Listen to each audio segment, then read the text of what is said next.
Hi, this is Joe again with another review. And for the subject of this review, I'm going to be discussing the 1967 film King Kong Escapes. Of course, was a co-production between the Japanese film company that also made the Godzilla films in the United States, because Rankin and Bass was famous for doing all those Christmas specials during the 60s and throughout the 70s. Co-produced this film to have a distribution deal here in the United States. So in the United States, this film came out in 1968, but it originally came out in 1967 in Japan.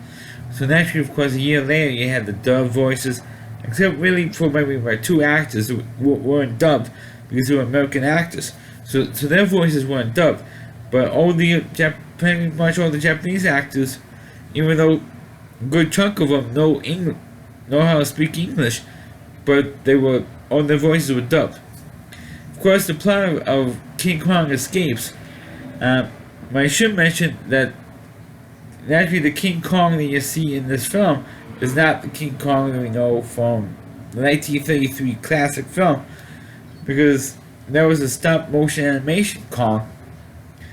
In this one, same thing with King Kong vs. Godzilla. You had a man physically in a gorilla suit playing King Kong, and that's what you have here.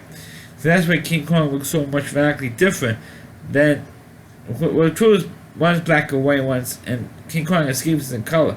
So, but that's why the face looks so radically different, and the body is radically different compared to the 1933 version, because it's actually a guy in a gorilla suit.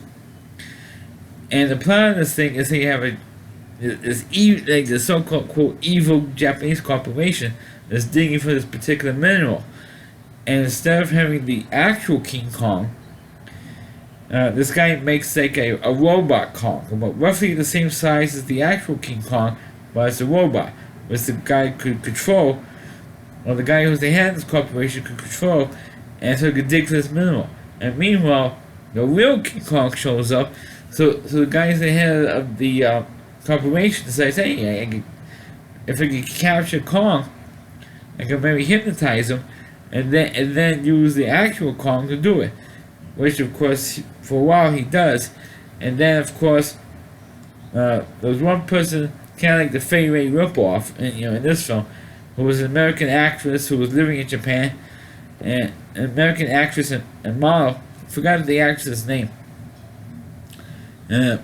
She becomes like the Fay Wray of this movie, and she convinces Kong to snap out of do like a share from Moonstruck, to snap out of it and to get out of the trance, which he does. And he does at the very end of this film. Actually, does have a fight with the fake Kong, and they do have a fight, and which of course Kong, the real Kong, does win. And of course, then Kong goes after the ship which the head of the evil head of this corporation was on, and Kong just destroys it, and he sinks, and the guy gets killed. Talks about everybody who's on the ship gets killed, and King Kong goes right off into the sunset, and that's about it. It's not much I know they're doing a quick recap of this film, because there's not really that much to say about this film. It's like a stereotypical monster movie that came out of Japan, which sounds like a typical plot from a Godzilla movie, but instead of having Godzilla, you had King Kong instead. But it's pretty much the same type of a plot that we have in a Godzilla film that came out of Japan. So, there's not really that much to say, except, of course, if you have to be a diehard Star Trek fan, one of the actors in this film did appear, the American actor who does appear in this movie, did appear in the classic Star Trek, the original series episode Bread and Circuses. So you could look for him in this movie.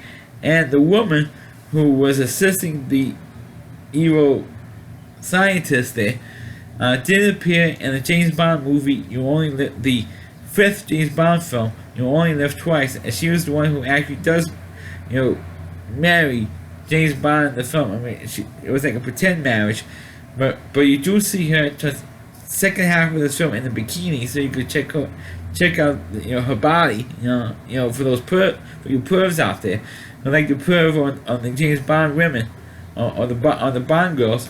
You can check her out in this film as well, and this movie is, it's pretty a formulaic movie, monster movie from Japan, basically.